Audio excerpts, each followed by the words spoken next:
కృష్ణం వందే జగద్గురుం. జై గురుదేవ. ఆ భగవానుడు సూచించినట్లు తాను చైతన్య స్వరూపమై తన యొక్క శక్తి ద్వారా వ్యక్తమైన విశ్వదేహాన్ని, అంటే తనని తాను పోషించుకుంటూ నిర్వహిస్తున్న కారణ సంబంధ కార్యమే స్వామివారు నిర్వహిస్తున్న పెద్ద కర్మ, మహాకర్మ. ఆ కర్మలను మనం చేయక్కర్లా. మనకి స్వామి అప్పగించిన కర్తవ్యతా సంబంధ కర్మలను అందులో స్వామి నిర్వహిస్తున్న మహాకర్మలో అంతర్భాగం, దానికి సహాయకారులు ఇవి. స్వామి మహాకర్మకి మన కర్తవ్యాన్ని నిర్వహించటం వలనే స్వామి మహాకార్యానికి మేలు చేసిన వాళ్ళు అవుతాం. దానిని సరిగ్గా నిర్వహించిన రోజుని ఆ మహాకార్యానికి ఆటంకం కలిగించిన వాళ్ళు అవుతాం. అదే స్వామి సృష్టి చక్రానికి భంగం కలిగిస్తారు, యజ్ఞపరమైన కర్మలు చేయని వాళ్ళు, అస్తిత్వాన్ని నమ్మని వాళ్ళు అని చెప్పిన స్వామి హృదయం ఇదే. ఇంకొక కోణంలో సమన్వయం చేసుకుంటే, స్వామి సూచించిన విధంగా జీవిత లక్ష్యాన్ని సాధింపచేసుకునే పరంగా యజ్ఞపరమైన కర్మలు, చెయ్యవలసిన కర్మలు, ధర్మబద్ధమైన కర్మలు ఆచరించటం వలన కలిగే ప్రశాంతి విశ్వదేహానికి కలుగుతుంది. అటువంటి కర్మలు ఆచరించకుండా అధర్మబద్ధమైన కర్మలు ఆచరిస్తే కలిగి వలన జనరేట్ అయ్యే ప్రెషరు విశ్వదేహం మీద పడుతుంది. చేయవలసిన కర్మలు ఆచరించకపోవడం వలన కూడా కలిగే ప్రెషర్ కూడా విశ్వదేహం మీద పడుతుంది. ఎలాగైతే అది అగ్నిపర్వతం అని అందరికీ తెలుసు, అది చాలా స్తబ్దుగా ప్రశాంతంగా ఉంటుంది, ఒక్క పెట్టున ఉబికి వస్తుంది లావా. అలాగే కాలక్రమంలో సమయం గడిచే కొలిది చేయవలసిన కర్మలు చేయకుండా ఉండటం వలన ఏర్పడిన ప్రెషరు, చెయ్యకూడని పనులు చేస్తూ ఉండడం వలన ఏర్పడిన ప్రెషరే కాలం పరిపక్వత చెందే కొలిది ఆ ప్రెషర్ బిల్డప్ అయ్యి కుటుంబంలో అలజడి కింద, లోకంలో అలజడి కింద, విశ్వంలో అలజడి కింద విశ్వచక్రాన్ని దెబ్బతీస్తాయన్నమాట. అది స్వామి సూచిస్తున్న ప్రమాదాలు. స్వామి హృదయాంతరాలను గమనిస్తే ఆయన భావన ఏమంటే, ప్రయాణంలో ఎక్కడికో గమ్యం చేరేక ఆనందాన్ని పొందటం కాదు, ప్రయాణం అంతా ఆనందమయం చేసుకోవాలి అనే రీతిన కర్మ అనేది ఒక ప్రత్యేకమైన వ్యవహారం కాదు, మానవ జీవన విధానమే యోగపరమైన కర్మతో కూడుకునున్నది. నేను నిరంతరం నా విశ్వదేహాన్ని వర్తమానంలో పోషించుకుంటూ ఉన్న మహాకర్మను చేస్తున్నాను. అలాగే మీ కర్మలు మీ పరిధిలో ఈ విశ్వదేహంలో అంతర్భాగంగా మీరున్నారనే భావనతో చేస్తూ ఉంటే ప్రతి యోగపరమైన కర్మ నిరంతరం వర్తమానంలో అనుక్షణం మీకు ఆనందాన్ని చేకూరుస్తూ ఉంటుంది. ప్రెషర్ బిల్డప్ అవ్వదు, ఇందాక చెప్పుకున్న ప్రెషర్ బిల్డప్ అవ్వదు అని. అందుకని ఎక్కడికో ఏదో సాధిస్తే ఆనందం కాదు, అనుక్షణం వర్తమానంలో ప్రయాణాన్ని ఆస్వాదిస్తూ కొనసాగించే యోగపరమైన కర్మల్లోనూ ఆనందం. ఇంకా ఆనందం అనేది పొందదగినదా, పొందుతూ ఉండేదా అనేది ఇక్కడ స్వామి తెలియజేస్తున్నారన్నమాట. స్వామి హృదయం ఏమంటే, ఏమీ లేదు అనే నైతి మార్గాన్ని కొంతకాలం సాధనలో వైరాగ్యాన్ని పెంపొందించే సూచన ఎందుకు చేస్తారంటే, ఈ కామ్యకర్మల నుంచి లౌకిక జంతుప్రాయమైన జీవితాన్ని, స్వార్థపరమైన జీవితాన్ని గడుపుతూ జీవిత లక్ష్యం ఏమిటో తెలియకుండా ఉన్న అజ్ఞానులు, సృష్టి చక్రానికి భంగం కలిగిస్తున్న వాళ్ళకి జీవిత లక్ష్యం పట్ల ఎరుక కల్పించటానికి ఇవన్నీ అశాశ్వతమని చెప్పటానికి ఏమీ లేదు. ఇదంతా అశాశ్వతం అంటారు తప్పితే దాని అర్థం కర్మల్ని మానిపించేయటం కాదు. అదే లోకంలో సరైన సద్గురువు యొక్క సూచన లేక పాడైపోతున్న ఎన్నో సాంప్రదాయాలు ఉన్నాయి ఈనాటికి. శంకరుల కాలంలో ఆయన ఖండించటం కాదు, ఈనాటికి ఉన్నాయి. వైరాగ్యం, పరమ వైరాగ్యం అనేది సాధనలో లౌకికుణ్ణి సాధన వైపు నడిపించి ఏది అశాశ్వతమో ఏది శాశ్వతమో తెలియజేసి అశాశ్వతమైన వాటి పట్ల వ్యామోహాన్ని తగ్గించటానికే ఏమీ లేదు, ఇదంతా అబద్ధం అని చెప్తారు. అంతే తప్పితే ఈ యజ్ఞపరమైన కర్మల్ని ఒక్క క్షణం కూడా కర్మను ఆచరించకుండా ఉండటం సాధ్యం కానీ విషయాన్ని గ్రహించకుండా అనాసక్తితో విశ్వదేహాన్ని భగవంతుడు మహాకర్మ నిర్వహిస్తున్నప్పుడు మన కర్తవ్య కర్మల్ని ఆ భగవంతుని దేహంలోని అణువుగా ఆ దేహానికి సహకరించాలి కదా. ఇప్పుడు ప్రపంచాన్ని చుట్టుముట్టి రోగాల పాలు చేస్తున్న ది ఆటో ఇమ్యూన్ డిసీజ్, దాని యొక్క నైజం ఏంటంటే మనిషి దేహంలోని కణాలే తన దేహం మీద, తన సొంత దేహం మీద దాడి చేస్తాయి. అందువలన ఒక్కొక్క ఆర్గాను ఒక్కొక్కరికి చర్మం మీద, ఒక్కొక్కరికి లివర్ మీద, రకరకాల ఆర్గాన్స్ మీద తన సొంత కణాలు తనను దాడి చేస్తాయి. ఆటో ఇమ్యూన్ అంటారన్నమాట. అంటే విశ్వంలో లేనిది దేహంలో ఎక్కడ ఉంటుంది? కాస్త ఇప్పుడు స్వామి సూచిస్తున్న స్వధర్మం పరధర్మం ఈ కోణంలో కర్మని ఆచరించు తరించు అని చెప్తున్న కోణంలో ఇందాక చెప్పుకున్నట్టు ఈ విశ్వదేహం, సమస్త విశ్వం ఆ చైతన్యం యొక్క శక్తి వ్యక్తమైతే విశ్వదేహం అయితే ఈ విశ్వాన్ని నడిపిస్తున్నది ఆ చైతన్య స్వరూపమే, ఆ మహాశక్తే. అంతటి మహాకార్యాన్ని కర్మని నిర్వహిస్తున్నారు స్వామి. తన దేహం ఈ విశ్వంలో అంతర్భాగమైన మనుషులందరూ, సమస్త జీవులు విశ్వంలోని కణాలు. ఈ మనుషులు పరంగా సమన్వయం చేసుకుంటే ఇందాక స్వామి చెప్పిన తత్వాన్ని, ఏ మనుష్యులైతే అస్తిత్వాన్ని నమ్మి యోగపరమైన కర్మలు చేస్తూ జీవిత లక్ష్యాన్ని సాధించాలని పరితపనతో ఉంటారో వారు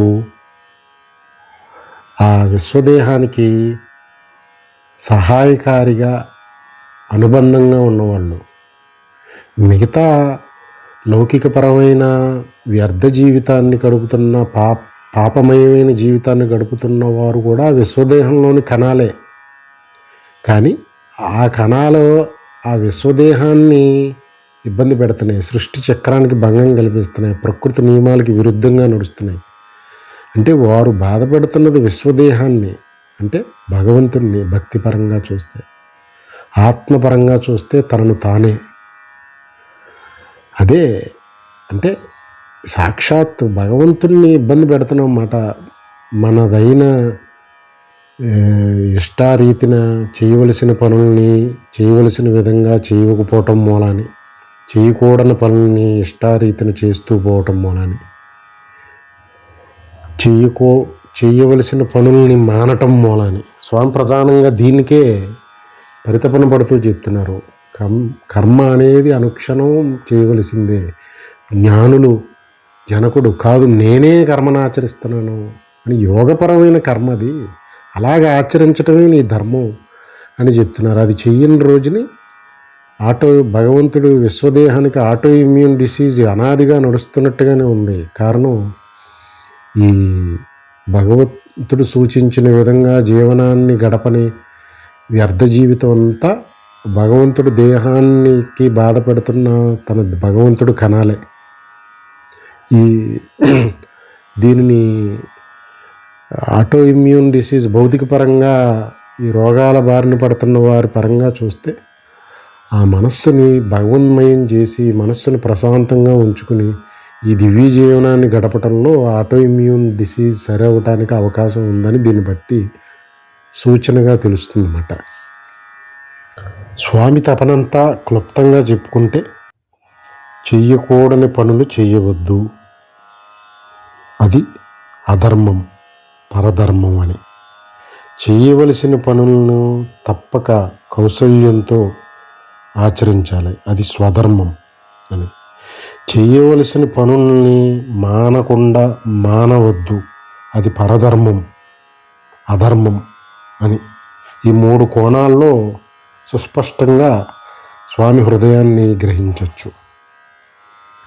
కర్మయోగాన్ని కొనసాగిస్తూ స్వామి ఏమంటున్నారంటే, ఉత్సీదేయురిమే లోకా న కుర్యాం కర్మ చేదహం శంకరస్య చ కర్తాస్యాం ఉపహన్యామిమా ప్రజా.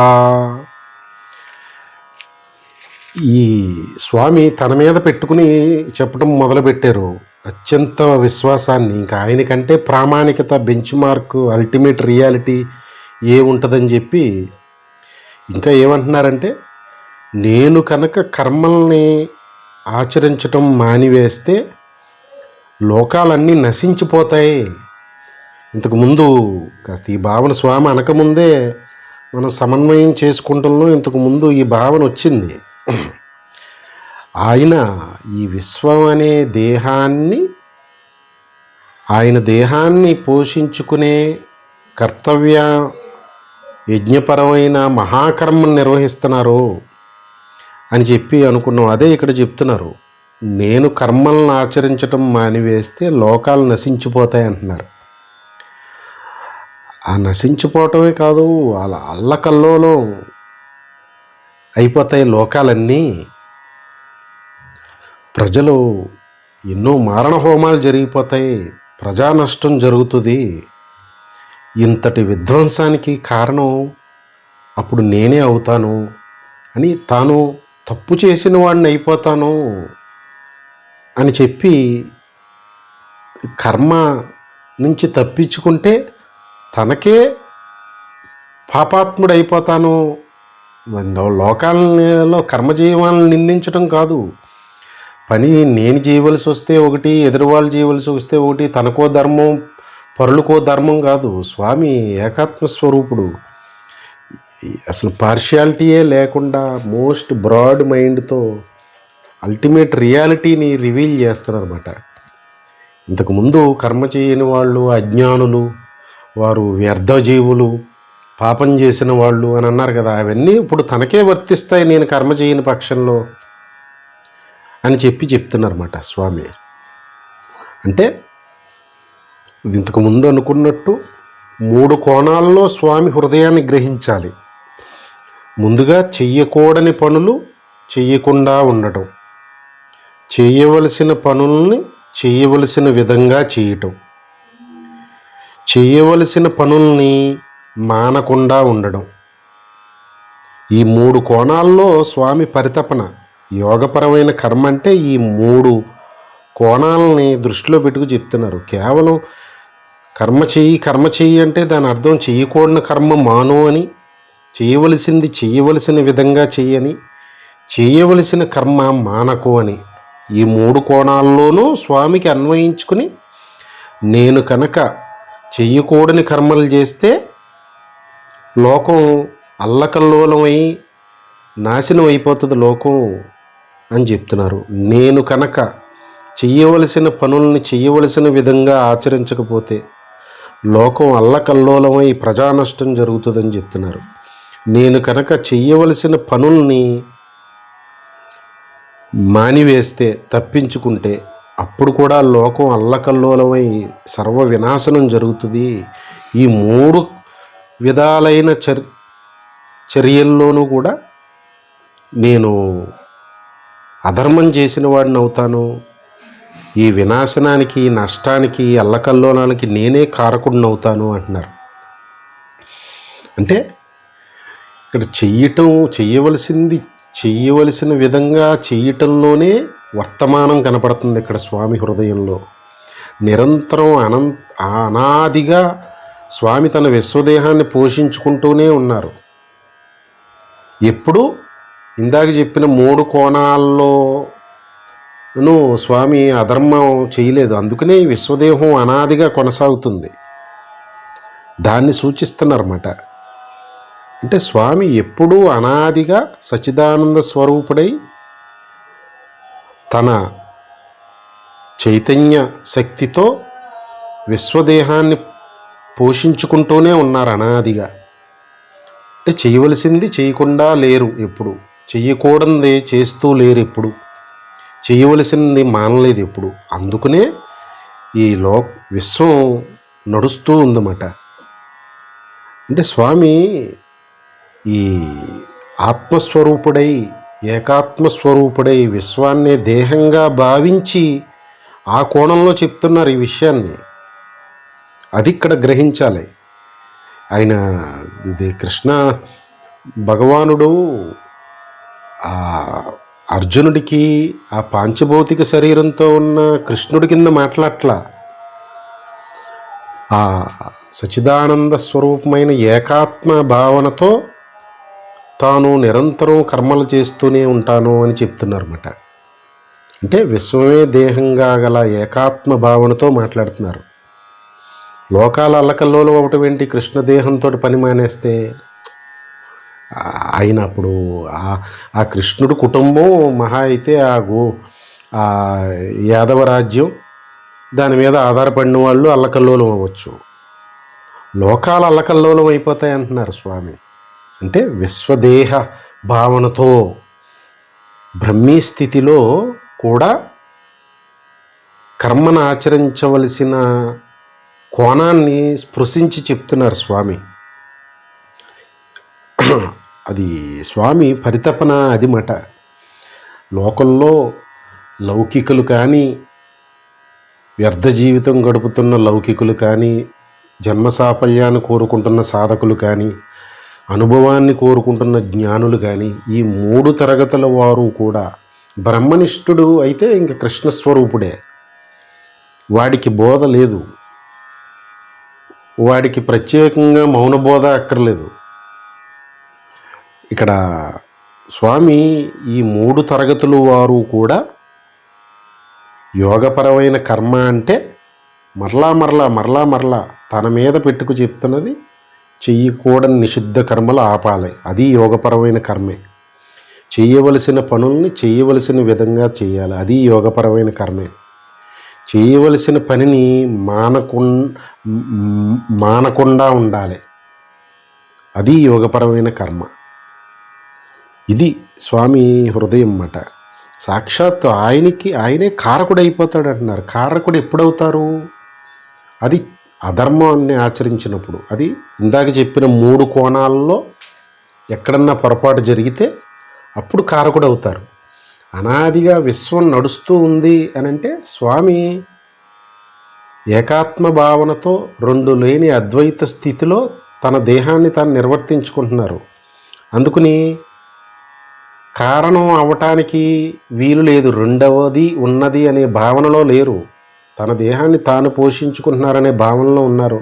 ఈ 3 కోణాల్లోనూ ఎప్పుడూ పొరపాటు జరగలేదు. అనాదిగా మహాకర్మని నిర్వహిస్తూనే ఉన్నారు.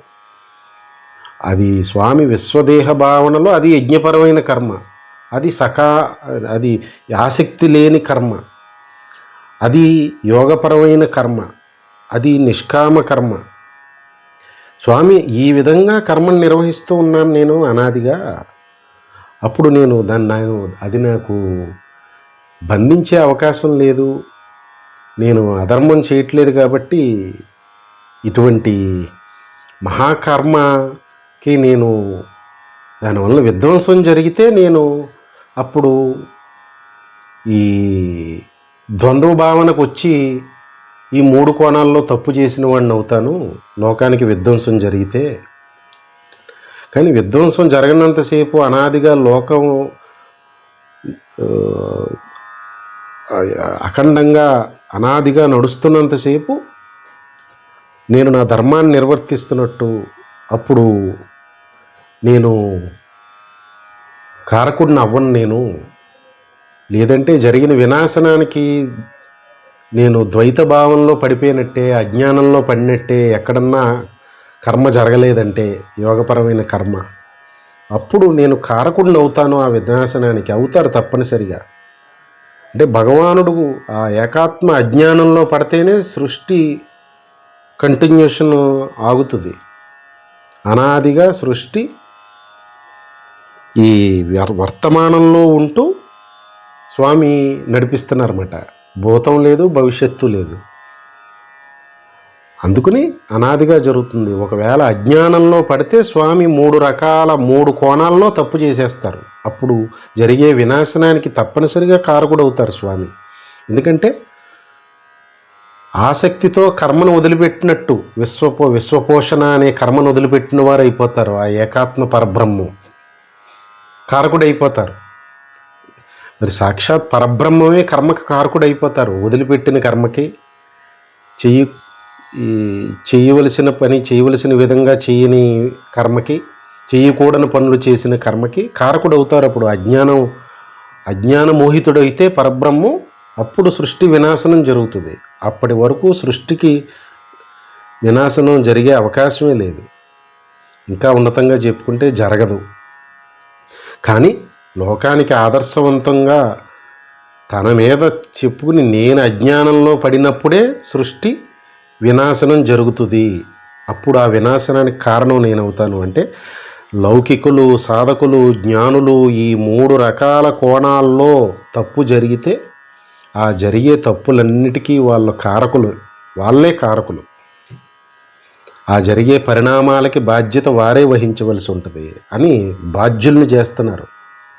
ఆయన మీద పెట్టుకుని చెప్పటంలో లౌకికులు, సాధకులు, జ్ఞానులకి కర్మని ఆచరించకపోతే వచ్చే పరిణామాలు, ఆచరించవలసిన విధంగా ఆచరించకపోతే వచ్చే పరిణామాలు, చెయ్యకూడని కర్మను చేస్తే వచ్చే పరిణామాలు, 3 పరిణామాలకి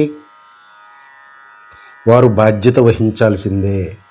వచ్చే విపత్తులు, అల్లకల్లోలాలు, అలజడులు, కష్ట నష్టాలకి బాధ్యత వహించవలసిందే వారు. వాళ్ళే కారకులు. దైవం మీద గెంటితే కుదరదు, నా మీద గెంటితే కుదరదు అని సుస్పష్టం చేసేస్తున్నారు స్వామి. అజ్ఞానవశాన్ని నేను ఇంత చెప్పినా, ఇంత సూత్రప్రాయమైన విధి విధానాలు దిగి వచ్చి ఓర్పుతో నేర్పుతో నీకు నేను విద్యను అందించినా ఆచరించక అల్లకల్లోలం చేసుకుంటున్న దానికి, ఆ పరిణామాలకి కారకుడు నువ్వే అని స్వామి గొప్ప పెనుభారాన్ని గుర్తు చేశారన్నమాట. పరధర్మాన్ని ఆచరిస్తే వచ్చే పెనుభారం, స్వధర్మాన్ని ఆచరిస్తే వచ్చే సుఖశాంతిని ఎరుకుపరుస్తున్నారు స్వామి. ముందుకు వెళ్తూ సక్తా కర్మణ్య విద్వాంసో యదా కుర్వంతి భారత కుర్యాద్విద్వాంస్తదా సక్త చికీర్షుర్లోక సంగ్రహం అంటున్నారు స్వామి. స్వామి ఇక్కడ విచిత్రంగా ఏ కోణంలో ఈ యోగపరమైన కర్మ యొక్క ఆవశ్యకతని చెప్తున్నారంటే, అజ్ఞానంలో ఉన్నవాళ్ళు కర్మల్ని ఎంత ఆసక్తితో మమేకమై ఆచరిస్తూ ఉంటారో, అలాగా జ్ఞానిని విద్వాంసుడు అని సంబోధిస్తున్నారు స్వామి. ఇంకా రకరకాలుగా సంబోధిస్తూ ఉంటారు, అన్ని పర్యాయ పదాలు. అలాగే విద్వాంసుడు లోక కళ్యాణార్థం ఆసక్తిరహితుడై కర్మలను ఆచరించాలి అంటున్నారు. ఇక్కడ స్వామి అజ్ఞానుల్ని ఆదర్శంగా తీసుకోమంట్లా. అజ్ఞానులు అంటే లౌకికులు, అస్తిత్వాన్ని నమ్మని వారు, అహంకారంతో దేహతాదాత్మ్యం చెంది అహంకార మమకారాలతో సుఖభోగాల కొరకై కామ్యకర్మలను ఆచరిస్తున్న వారని మరలా అదే భావన గుర్తు చేసుకోవాలి. స్వామి ఎప్పుడు అజ్ఞానులు అని అన్న మరలా ఆ భావన మొత్తం రిపిటేషన్ అవ్వాలి. మననం అదే, అంత మననం అయ్యే స్వామి చెప్తున్న విషయాన్ని, అజ్ఞానం డెఫినేషన్ మదిలో మెలిగి మళ్ళా ఇదివరకు 100 సార్లు మననం చేసిన అజ్ఞానం డెఫినేషన్ మళ్ళీ స్వామి స్మరించారు కాబట్టి అంత డెఫినేషను మరలా స్మరించుకుని స్వామి చెప్తున్న దానికి అన్వయించుకోవాలి. అదే మననం. అప్పుడు సాన పెట్టే కొలది వజ్రం యొక్క కాంతి దగదగలాడినట్టుగా అజ్ఞానులు అని ఈ పాటికి కొన్ని వందల సార్లు అని ఉంటారు. ఇంకా 2వ అధ్యాయం వరకు వచ్చేటప్పటికి ప్రతిసారి అజ్ఞానులు అంటే స్వామి డెఫినేషన్ ఏంటో దానిని మననం చేసుకుని ఇక్కడ చెప్తున్న దానికి మరలా అన్వయించుకోవాలి. అది మననం అన్నమాట. అజ్ఞానులు నిజంగానే వాళ్ళ వాళ్ళ వాళ్ళ వాళ్ళ ఓన్ ఇంట్రెస్ట్, సెల్ఫిష్ ఇంట్రెస్ట్ వాళ్ళని కర్మని చాలా ఆసక్తిగా చేస్తారు వాళ్ళు. అసలు మళ్ళీ అందులో తిరుగుండదు. వాళ్ళ అజ్ఞానులు ఆచరించినంత ఎంత ఆసక్తిగా ఆచరిస్తారో అందులో చాలా పరితపన ఉంటుంది. అది అంత అగ్రెషన్గా, అంత టెంపరమెంట్తో జ్ఞానులు, విద్వాంసులు కూడా అనాసక్తిగా లోక కళ్యాణార్థం కర్మలు ఆచరించాలి అంటున్నారు. పేరు గొప్ప కర్తవ్యాన్ని స్వామి మోపుతున్నారన్నమాట జ్ఞానుల మీద, విద్వాంసుల మీద. స్వామి కంటే, భగవానుడి కంటే, శ్రీకృష్ణుడి కంటే విద్వాంసుడు, జ్ఞాని ఎవరుంటారు? జ్ఞాని అంటే ఇక్కడ సాంఖ్యయోగిని సూచించట్లా, అనుభవజ్ఞాని, బ్రహ్మనిష్ఠుడు, కృష్ణుడంతటి వాడు, అవధూతను సూచిస్తున్నారు. సాంఖ్యయోగి కూడా ఈ కోణంలోకి కొంతవరకు వస్తారు. వారికి గొప్పదైన కర్తవ్యాన్ని ఇస్తున్నారు. లోకహితార్థమై ఆసక్తి లేకుండా కర్మల్ని ఆచరించాలి అని. కేవలం సృష్టి ఇంతటి స్వామి ముందు సూచిస్తారు. ఒకసారి సూచించారు కూడా. కోట్ల మందిలో ఏ ఒక్కడో మహాజ్ఞాని ఉంటాడు. కోట్ల మందిలో ఏ ఒక్క జ్ఞానో, మహాజ్ఞానం తాను అనుభవైకం చేసుకున్న తత్వాన్ని వ్యక్తం చేయటానికి సిద్ధపడతారు. కోట్ల మందిలో ఏ ఒక్కడో విశ్వాసము, ఓర్పుతో శ్రవణ మనన నిధిధ్యాసలు చేయటానికి సిద్ధపడతాడు అని. అంటే ఈ రేషియో 1:100 కాదు. స్వామి చెప్పిన దాని ప్రకారం చూసుకుంటే 1:1 crore. ఆ 1:1 crore రేషియోలో ఆ ఒక్కడు మహాజ్ఞాని ఎవరైతే ఉన్నారో వారు లోక కళ్యాణార్థం భగవానుడు శ్రీకృష్ణుడు, శ్రీరాముడు, అనాదిగా వచ్చిన అవతారాలు, మహాత్ములు, సద్గురువులు, ఈ జ్ఞానులై, బ్రహ్మజ్ఞానులై ఉండి రాజ్యాన్ని పాలించిన జనకుడు, బసవేశ్వరుడు, వీళ్ళందరూ కూడా అనాసక్తితో లోక కళ్యాణార్థమై స్వామి విధించిన జీవనాన్ని, స్వామి సూచించినట్టుగా జీవనాన్ని కొనసాగించారు. కేవలం ఆ సృష్టిలో అందరూ సృష్టి చక్రానికి 99 మంది చెప్పుకుంటానికి వీలుగా 100కి ఒక్కడు స్వామి సూచించిన స్వధర్మాచరణ చేస్తూ సృష్టి చక్రానికి అనుకూలంగా నడుచుకుంటుంటే మిగతా 99 మంది సృష్టి చక్రానికి అననుకూలంగా, దానికి భంగం కలిగిస్తూ స్వామి విశ్వదేహానికి బాధ కలిగిస్తున్న వాళ్ళే. కానీ ఈ ఒక్కడ మూలాన్ని సృష్టి బ్యాలెన్స్ అయ్యి అంతటి వినాశనం, విధ్వంసం మిగతా 99 వలన జరుగుతున్న ఈ విద్వాంసులు, ఈ జ్ఞానులు సృష్టి చక్రానికి కలగజేస్తున్న బ్యాలెన్సింగ్ ఎఫర్ట్ మూలాన్ని బహుశా స్వామి విశ్వదేహం ఇంకా కొనసాగిస్తున్నారేమో అనాదిగా. అంటే ఈ రేషియో చాలా పవర్ఫుల్ రేషియో అని స్పష్టమవుతుంది. 99 మంది అజ్ఞాన, అహంకార తాదాత్మ్యంతో విశ్వదేహానికి ఆటంకం, భంగం, ఇబ్బంది పెడుతున్న వాళ్ళే. ఆ మిగతా విద్వాంసుడు, జ్ఞానులు అనాసక్తితో కర్మల్ని స్వామి చెప్పినట్టుగా ఆచరించి విశ్వదేహానికి సహకరిస్తున్నారు. అది మాట గ్రహించాలి. స్వామి యొక్క మిషన్లో భాగం అవటం అంటే ఇది. స్వామి దేహంలో నేను ఒక కణమాత్రం. స్వామి సూచించినది యోగపరమైన కర్మ. తద్వారా విశ్వదేహానికి నేను ఒక సమిధిని ఆజ్యానికి దారబోసిన వాడిని అవుతాను. అని విద్వాంసుడు జ్ఞాని స్వామి సూచించిన విధంగా యజ్ఞపరమైన కర్మని ఆచరిస్తూనే ఉంటారు. అవి స్వార్థం లేదు, అక్కడ లోక కళ్యాణార్థమే నిత్యకర్మలు జరుగుతాయి, కర్తవ్యతా సంబంధ కర్మలు జరుగుతాయి. వారి వారి పరిధిలో వారికి ఉన్న కర్తవ్యాలు అన్నీ కూడా వారు స్వామి యొక్క విశ్వదేహ మహాయజ్ఞ కార్యంలో ఉన్నారు కాబట్టి అది లోక కళ్యాణార్థమే ఉంటాయి. ప్రత్యేకంగా సుస్పష్టం చేయటానికి స్వామి వచిస్తున్నారు, కానీ అటువంటి విద్వాంసులు జ్ఞానులు చేసే ఇంకా లోక కళ్యాణంగా కాక ఇంక వేరికే ఏ పర్పస్ అది?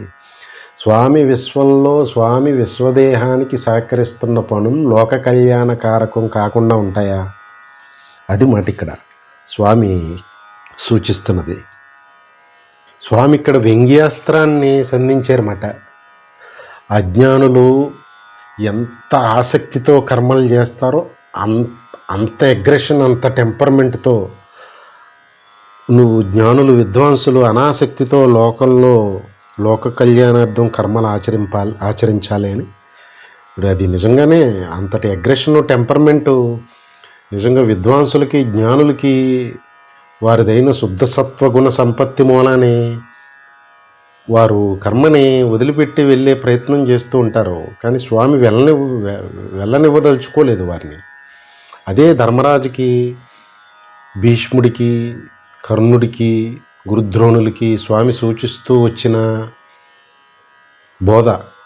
ధర్మరాజు కూడా శుద్ధ సత్వగుణ సంపన్నుడు, యోగి, సాంఖ్యయోగి స్థాయిలో ఉన్న ధర్మరాజు సహజంగానే ఇక్కడ స్వామి బోధంతా అటువంటి శుద్ధ సత్వగుణ సంపన్నులకే. వారు ఈ ఈ ఏకాత్మ పరబ్రహ్మ ఈ జ్ఞాన అనుభవైక స్థితికి ఈ కర్మ ఆటంకం అని ఒకానొక స్థాయిలో నైతి మార్గ సాధన స్థితిలో తప్పనిసరిగా ఈ కాన్ఫ్లిక్ట్ వస్తుంది సాధకులకి, తప్పనిసరిగా వస్తుంది. గొప్ప గొప్ప సాధకులకి, శుద్ధ సత్వంలో ఉన్నవారికే వస్తుంది. అందుకే ఒక నైతి తర్వాత దేన్నైతే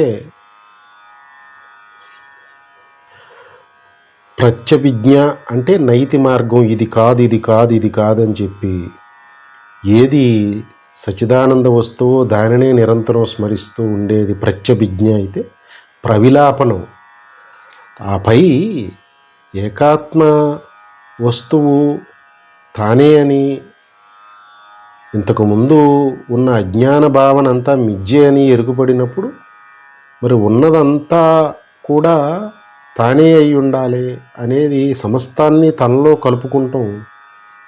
బంగారం అన్ని వస్తువుల్ని తానుగానే భావించటం ప్రవిలాపనం అన్నమాట. ప్రవిలాపనం అనే అనుభవ జ్ఞానం కలగనంత వరకు జ్ఞానులు సతమతం అయిపోతారు. ఇక్కడ ఇప్పుడు స్వామి నొక్కి నొక్కి చెప్తున్న ఈ కర్మయోగం దగ్గర అంటే విద్వాంసులు జ్ఞానులు లోకహితార్థమై ఆసక్తి లేకుండా కర్మలను ఆచరిస్తూనే ఉండాలండి. కర్మబద్ధుల్ని చేయటం కాదు స్వామి ఉద్దేశం, లోక కళ్యాణార్థం వారిచే కర్మలను నిర్వహిస్తూ ఉండేలాగా చేయటం. తద్వారా తన విశ్వదేహ పోషణని సజావుగా జరిగేలా చూసుకుంటాం. లేదంటే ఈ అనర్థం లోకంలో ఏ ఒక్కరూ ఈ స్వామి సూచించిన విధంగా నడవకపోయినా ఇంకొక రకంగా మాట్లాడుకుంటే అటువంటి అధర్మానికి కారణం మనం సాక్షాత్ భగవానుణ్ణి చేసేస్తున్నాం అన్నమాట. అది మహాపాపం కదా.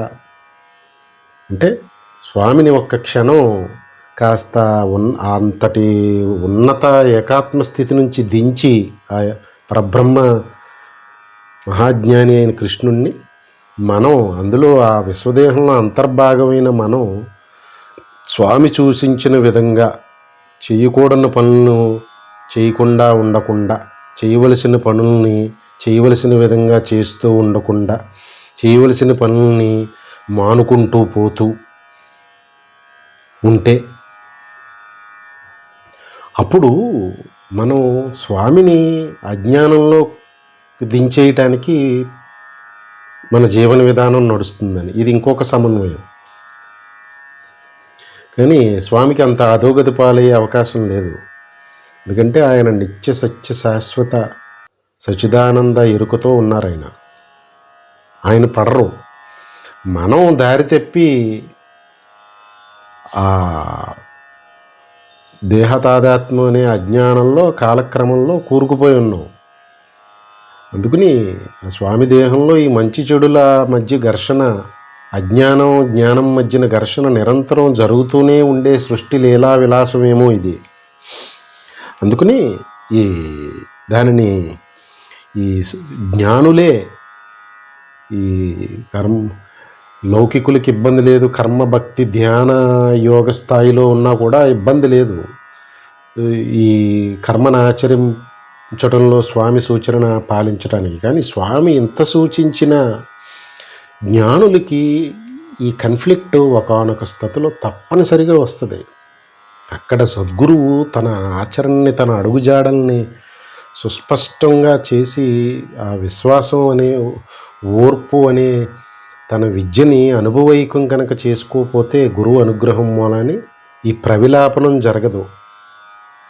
ప్రవిలాపనం జరగనంత వరకు కర్మని చెయ్యాలా వద్దా, ఎంతవరకు చేయాలి, తప్పు చేస్తున్నావా, అనవసరంగా కల్పించుకుంటున్నావా అనే సందిగ్ధత, ఆ క్లిష్టం, అటువంటి అడకత్తెరలో పోకచెక్కలాగా సాధకుడు నలిగిపోతూనే ఉంటాడు. ఇంకా సుస్పష్టత లేదు, ప్రవిలాపనం జరగలేదు. ఆ ఒక్క క్షణం ఆ ప్రవిలాపనం అనుభవం అయితే, తన విజ్ఞాన అనుభవం, స్వస్వరూప అనుభవం, అప్పుడు అంతా తన విశ్వదేహంగా ప్రత్యక్షమై అప్పుడు అన్నిటినీ తనలో రీకన్సైల్ చేసుకుంటాం అనేది చాలా ఆహ్లాదంగా, అవలీలగా, ఆటలాగా జరుగుతుందన్నమాట. అది శ్రీకృష్ణుల వారి స్థితి, విద్వాంసుల జ్ఞానుల స్థితి. అప్పుడు ఇంకా కన్ఫ్లిక్ట్ ఉండదు. చాలా అవలీలగా, అనాసక్తితో ఇంకో రెండవ వాడికి చేయిస్తుంటేనే కదా ఈ కర్మ కన్ఫ్లిక్టు. తనకు తనే చేసుకుంటున్న విశ్వదేహ పోషణలో భక్తిభావనతో అయితే భగవానుడికి సేవకుడిగా చేయటం, ఆత్మభావనతో అయితే నా స్వదేహాన్ని నేను పోషించుకుంటున్నాననే భావనతో, ఏదైనా లోక కళ్యాణార్థమే, విశ్వదేహ పోషణార్థమే. అది మాట ఇక్కడ స్వామి తపన.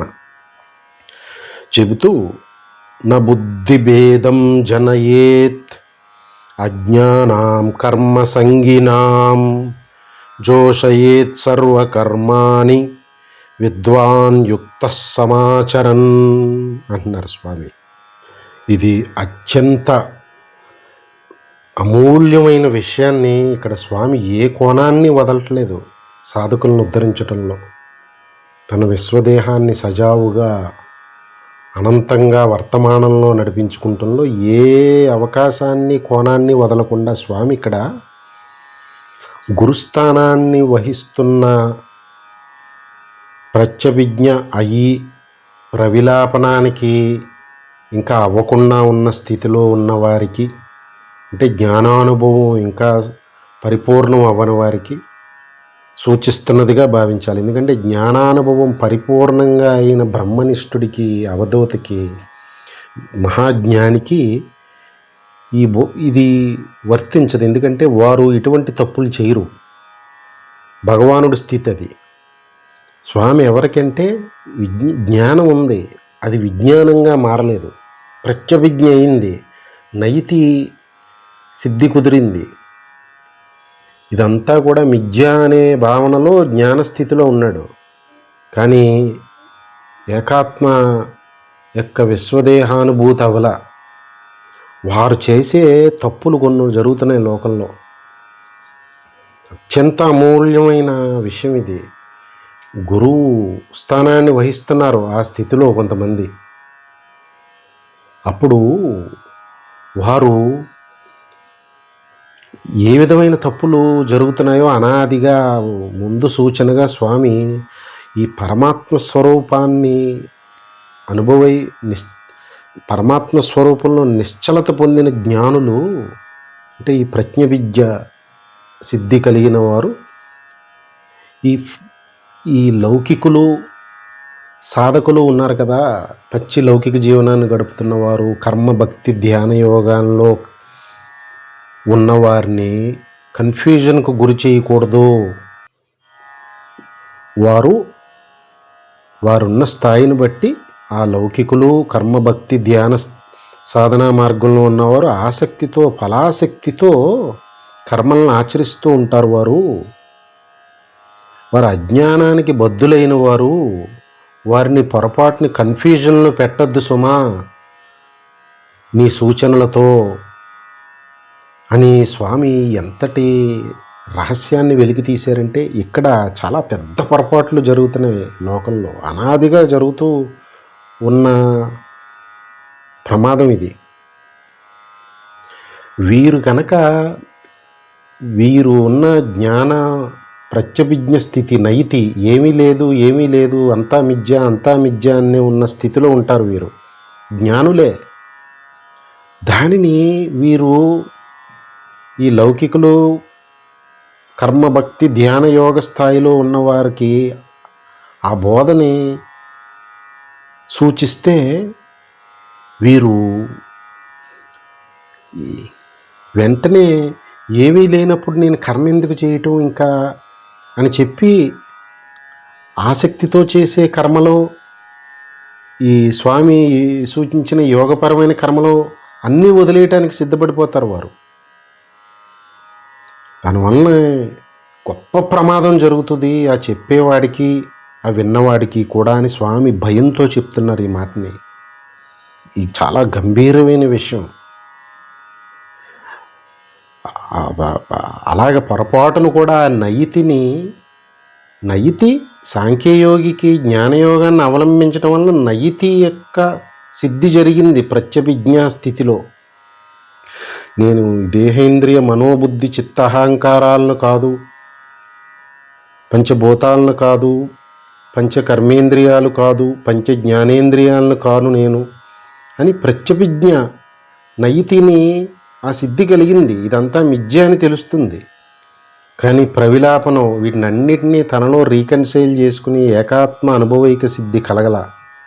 అప్పుడు ఆ స్థితి కలగకుండా ఉన్న దశలో ఆ జ్ఞాని ఈ లౌకికులకి కర్మభక్తి ధ్యాన యోగులకి ఉన్నదంతా మిథ్యేనయ్యా, ఇంకెందుకు ఇదంతా, ఎందుకింత శ్రమ అని అనేటప్పటికీ వీళ్ళ అజ్ఞాన బద్దులై ఉన్నారు కదా, వెంటనే వారికి అనుకూలంగా ఉన్న మాటను వెంటనే ఆచరించేస్తారు. వారి బద్ధకాన్ని పెంచి పోషించుకోవటానికి గొప్ప మాట దొరికింది, నాకు గొప్ప అవకాశం దొరికిందని కర్మల్ని వదిలిపెట్టేసి కర్మల్ని చేయవలసిన విధంగా చేయకుండా పాడైపోయేస్తారన్నమాట. వెంటనే మనిషి అజ్ఞానంలో తన అజ్ఞాన సంబంధమైన ఆలోచనలు మాటలు పనుల్ని సమర్థిస్తూ ఉన్నవారి అంటే ఎంతో ఇష్టం వారికి. ఎందుకంటే తీపి గుళికలు వేస్తారు, ఎంతో ఆనందంగా ఉంటాయి. చేదు గుళిక వారి అజ్ఞానాన్ని సమర్థించకుండా అజ్ఞాన సంబంధమైన ఆలోచనలు మాటలు పనులను కనుక ఖండిస్తూ ఎవరన్నా మాట్లాడితే వారి మీద కక్ష, ఇంకా శత్రువులు అయిపోతారన్నమాట. అందుకనే మహాత్ములందరూ లోకానికి అనాదిగా చూడొచ్చు. మహాత్ముల చరిత్రలు ఎంతమంది శత్రువులు మహాత్ములకి ఇక్కడే. వారి లోకంలో ఉన్న అజ్ఞానులకు అనుగుణంగా సమర్థిస్తూ మాట్లాడితే మహాత్ములని నెత్తిన పెట్టుకుంటారన్నమాట. కానీ వారు ఎప్పుడు మాట్లాడరు అలాగా. ఇక్కడ స్వామి అనుభవైక జ్ఞాని విషయం చెప్పట్లా, వారు ఎటువంటి తప్పులు చేయరు.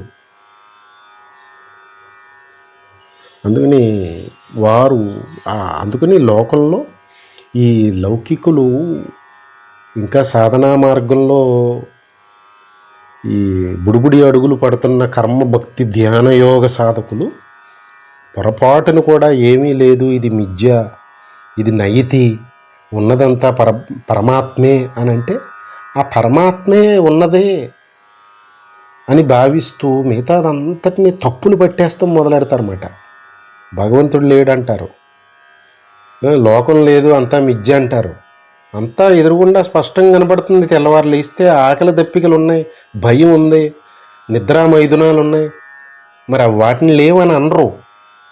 వారి అజ్ఞానానికి అనుగుణంగా ఉన్న ఆలోచనలు, మాటలు, పనుల్ని సమర్థిస్తూ ఒక జ్ఞాని మాట్లాడాడని చెప్పి వాడిని నెత్తిని పెట్టేసుకుని కర్మల్ని సరిగ్గా ఆచరించవలసిన విధంగా ఆచరించకుండా, ఆచరించవలసినవి మానేసి ఆచరించకూడని ఆచరించి స్వామి చెప్పిన దానికి పరమ విరుద్ధమైన దిశలో వెళ్ళిపోయే అవకాశం ఉంటుంది. అజ్ఞానబద్ధులైన వారికి నైతి బోధిస్తే, ప్రత్యభిజ్ఞ బోధిస్తే, మిథ్య అని చెప్పితే పొరపాటును కూడా వారిని భ్రమకు గురి చేయొద్దు. నీది ఇంకా అనుభవైకం కాని ప్రత్యభిజ్ఞ స్థితి, నైతి సిద్ధించిందంతే. ఏకాత్మ భావనా స్థితి నీకు సిద్ధించలేదు. వారితోటి పొరపాటును కూడా ఈ నైతి సిద్ధికి సంబంధించిన స్థితి విశేషాలు వారితో వచించవద్దు. వారు భ్రమకు గురవుతారు, వారి అశ్రద్ధకి లోనైపోతారు. వారు సిద్ధంగా ఉన్నారు. ఎవరు తనకి తమ ఆలోచనల్ని, మాటలని, కర్మల్ని కి అనుగుణంగా మాట్లాడతారో దాన్ని ప్రామాణికంగా తీసేసుకుంటానికి ఇంక ఏమీ లేదంటా ఉంటాడు. జ్ఞానికే ఇంకా అనుభవం అవ్వక నైతిని ఆచరిస్తూ అనుభవం గురించి పరితపన పడుతున్నాడు. ఇంకా వాడి మాటను పట్టుకుని వీడు ఏమీ లేదు అని నోటితో వచించేయటం మొదలు పెడతాడనమాట. ఎంత ప్రమాదం జరిగిపోతుంది. భగవానుడే నేనే ఈ మహాకర్మను నిర్వహించకపోతే లోక వినాశనం జరిగిపోతుంది, ప్రజానష్టం జరుగుతుంది, దానికి నేను కారకుడిని అయిపోతానని అంత అప్రమత్తంగా ఎరుకతో, అనాదిగా ఎరుకతో, ఎరుకతో మహాకర్మను నిర్వహిస్తుంటే సమస్త విశ్వాన్ని రీకన్సైల్ చేసేసుకుని స్వామి ఇంకా రెండు లేవు, ఉన్నది ఒకటే, అన్నీ నేనే అనే రీకన్సైల్డ్ గైగాంటిక్ థాట్తో, జైగాంటిక్ కాన్షియస్నెస్తో గైగాంటిక్ కర్మని నిర్వహిస్తున్నారు. మరి గురుస్థానానికి భంగం కలిగిస్తే ఎలాగా? వహించింది గురుస్థానం, లేనిది అనుభవం. మరి అప్పుడు అనుభవం కాని విషయాన్ని ఇంకా అసలు సాధనలో అడుగులే పడని వారికి ప్రామాణికంగా బోధించవచ్చా? అది ఇక్కడ స్వామి సుస్పష్టపరుస్తున్నారు. గురుస్థానం వహించనే కూడదు. వహిస్తే పరబ్రహ్మ స్థితిలో పరమాత్మ ఇక్కడ ఏ విధంగా బోధిస్తున్నారో అంతటి స్థాయిలో బోధించాలి. లేదంటే అనర్థాలు జరిగిపోతాయి మాట లోకంలో. ఇప్పుడు కలియుగంలో ప్రధానంగా ఇప్పటి దేశకాలమాన పరిస్థితుల్లో వెలిసిన ఆశ్రమాలు, గురువులు అని చెప్పుకు తిరుగుతున్న వారు అందరిది ఇంకా స్వామి చెప్తున్న ఈ ప్రత్యభిజ్ఞ నైతిని సిద్ధించుకున్న వారు కూడా కాదు. వారు గురుస్థానాలు వహించేసి ఈ చెయ్యకూడని పనులు చేయించేస్తున్నారు. స్వామి ఇక్కడ ఏం చెప్పారో దానికి పరమ విరుద్ధంగా సాధన పేరిట జనాలను పాడు చేసేస్తున్నారు. చెయ్యకూడని పనులు చేయిస్తున్నారు. చేయవలసిన పనులను మానిపించేస్తున్నారు. చేయవలసిన పనుల్ని చేయవలసిన విధంగా చేయించట్లా. మూడు స్వామి చెప్పిన విధానానికి విరుద్ధంగా చేయిస్తున్నారు. 3 కోణాలు, కర్మకు సంబంధించి 3 కోణాలు. ఇంకా అసలు ఎంతటి అధోగతి పాలైపోతున్నారు సాధన పేరిట పాపం సాధకులు. ఈ స్వామి యొక్క పరబ్రహ్మ యొక్క ఏకాత్మ యొక్క విశ్వదేహానికి ఎంతటి ఆటోఇమ్యూన్ డిసీజ్ ప్రమాదాన్ని తెచ్చిపెట్టాము మనం. ఈ గురువులు ఆశ్రమాలని చెప్పుకు తిరుగుతున్న వాళ్ళు ఎంతటి పాపాన్ని మూటగట్టుకుంటున్నాం. పాపం అంటే ఏదో నరకానికి వెళ్ళి కాదు, ఇవన్నీ ఇప్పుడే పడగొట్టేస్తాయి త్వరలో. అది మాట స్వామి తపన. పొరపాటును కూడా బోధ అనే పని పెట్టుకుంటే అది బ్రహ్మనిష్ఠుడై ఉండి లోక కళ్యాణార్థం సాక్షాత్ శ్రీకృష్ణుల వారి హృదయం గాంభీర్యంతోనే సూచించవలసి ఉంటుంది. స్వామి ఎక్కడన్నా కర్మను వ్యతిరేకించడం చూసావా? చేయకూడని పనులు చేయమంటం చూసావా స్వామిని?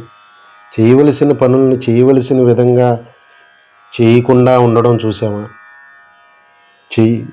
చేయవలసిన పనుల్ని మానటం చూసామా స్వామిని.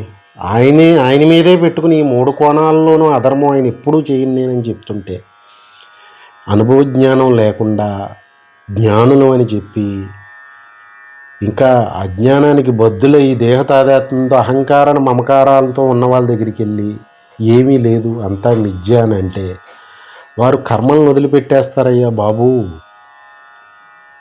దాన్ని క్యాపిటలైజ్ చేసుకుని అడ్వాంటేజ్గా తీసుకుని వాళ్ళ బద్ధకాన్ని, ఈ వైరాగ్యాన్ని ముసుగు వేసి బద్ధకాన్ని తీర్చుకుంటారు వారు. సంకరణం లోకం వినాశనం జరుగుతుంది, కుటుంబాలు అల్లకల్లోలం అయిపోతాయి. ఉద్యోగంలో చేస్తున్న వ్యక్తి జీతం తీసుకుని పని చేయకుండా తప్పించుకు తిరుగుతాం మొదలెడతాడు. ఈ మాటను ప్రామాణికంగా తీసుకుని అదే వేదం కింద ధర్మం కింద మాట్లాడతాడు. రాష్ట్రాన్ని, దేశాన్ని, లోకాల్ని పాలించే నాయకులు అధర్మబద్ధులై చేయకూడని పనులు చేస్తూ చేయవలసిన విధంగా చేయకుండా ఉండటం, చేయవలసింది మానేయటం, ఇటువంటి పరధర్మాన్ని ఆచరించేసి వినాశనం తీసుకొచ్చేస్తారు. అడుగడుగుని పాడైపోతారు. 100 అడుగులు వెనక్కి కొన్ని కోట్ల జన్మచక్రంలో పడిపోతారు. నేనేమో ఎంత త్వరగా వీలైతే అంత త్వరగా బ్రహ్మీ స్థితికి చేర్చడానికి నా ప్రయత్నం జరుగుతుంటే ఇదేమి బోధయ్యా జ్ఞానుల పేరిట అని స్వామి వాత పెడుతున్నారు. ఇక్కడ నోరు విప్పి సూచించకూడదు. సూచిస్తే బ్రహ్మనిష్ఠుడైన శ్రీకృష్ణుల వారి ఏకాత్మ హృదయంతోనే సూచన జరగాలి. అది సూత్రప్రాయమైన ప్రోగ్రెసివ్ ఎలివేషన్ ఆఫ్ సౌల్ ఉంటుందన్నమాట. అది స్ట్రక్చర్డ్ అప్రోచ్లో ప్రోగ్రెసివ్గా జీవుణ్ణి, మైలురాయిని దాటించవలసిన విధంగా, దాటించవలసిన స్పీడ్తో చైతన్య స్థాయిని బట్టి దాటిస్తారన్నమాట. ఏమీ లేదు అని అంటే పాడైపోతారు వాళ్ళు, అనద్దు. పైగా ఇంకా ఏం సూచిస్తున్నారంటే వారి ఒకవేళ ఎప్పుడన్నా గురుస్థానం వహించి ప్రజ్ఞ విద్యా స్థాయిలో ఉన్న అప్పుడు నీవు శాస్త్రవిహితమైన కర్మల్ని, అంటే ఇందాక చెప్పిన మళ్ళీ అన్నీ గుర్తు తెచ్చు. ఎక్కడ ఈ పదం వాడినా మళ్ళీ విసుగు విరామం లేకుండా ఈ మననం, మళ్ళీ ఈ డెఫినేషన్ యొక్క లోతునంతా మననం రిపిటేషన్ చేసుకుని ఇక్కడ చెప్తున్న కాన్సెప్ట్ని రిపీట్కి అన్వయించి చూసుకోవాలి. అప్పుడే పెరుగుని చిలికిన వాళ్ళు అవుతాం అన్నమాట. వెన్న వస్తుంది అప్పుడే. అదే మననం చేయకపోతే కేవలం శ్రవణంతో భగవద్గీత హృదయం అర్థం అవ్వదు. మననం చేస్తే వెలికి వచ్చే వెన్న నిధిధ్యాస అనుభవం. అంటే అప్పుడు ఒకవేళ పొరపాటును గురుస్థానం వహించవలసి వస్తే ఇందాక చెప్పిన విధంగా మాట్లాడి ఏమీ లేదు అని చెప్పి, నైతి అని చెప్పి వాళ్ళకి విద్యా వైరాగ్యం బోధించవద్దు, వారు కర్మలను వదిలిపెట్టేస్తారు, పాడైపోతారని చెప్పి, పైగా ఈ గురుస్థానం వహించిన అనుభవం లేని జ్ఞానులు వారికి కూడా ఏమి సూచిస్తున్నారంటే నేను చెప్పిన యజ్ఞపరమైన కర్మ, శాస్త్రవిహితమైన కర్మ, సమస్త కర్మల్ని చక్కగా నీవు ఆచరిస్తూ వారితో చేయించు అని చెప్తున్నారు. వీడికి కూడా అనుభవ జ్ఞానం లేని గురుస్థానం వహించిన సాంఖ్యయోగికి స్వామి నేను చెప్పిన శాస్త్రవిహితమైన కర్మలన్నీ నీవు చక్కగా చేస్తూ వారితో చేయించు, అప్పుడు నీకు మేలు కలుగుతుంది. అంటే నీకు ఇంకా ఏ మూలనో, నీకు ఏదైతే ఒక్క మెట్టు చాలా దగ్గరికి వచ్చావు, అనుభవం అనే ప్రవిలాపనమే జరగవలసి ఉంది, అది కూడా ఈశ్వర అనుగ్రహం వలన నువ్వు ఈ కర్మని ఆచరిస్తూ ఉంటే నీకు ఆ ఒక్క మెట్టు కూడా, మైలురాయి కూడా దాటి అనుభవైక స్థితికి వెళ్ళిపోతావు. పైగా నిన్ను చూసి వారు కూడా చేస్తూ ఉంటారు, వారు మేలును పొందుతారు అని చెప్పి స్వామి అమూల్యమైన సూచన చేస్తున్నారు. ఇక్కడ ముందు చెప్పుకునే ప్రయత్నం చేద్దాం. సర్వం శ్రీ సద్గురార్పణమస్తు. జై గురుదత్త.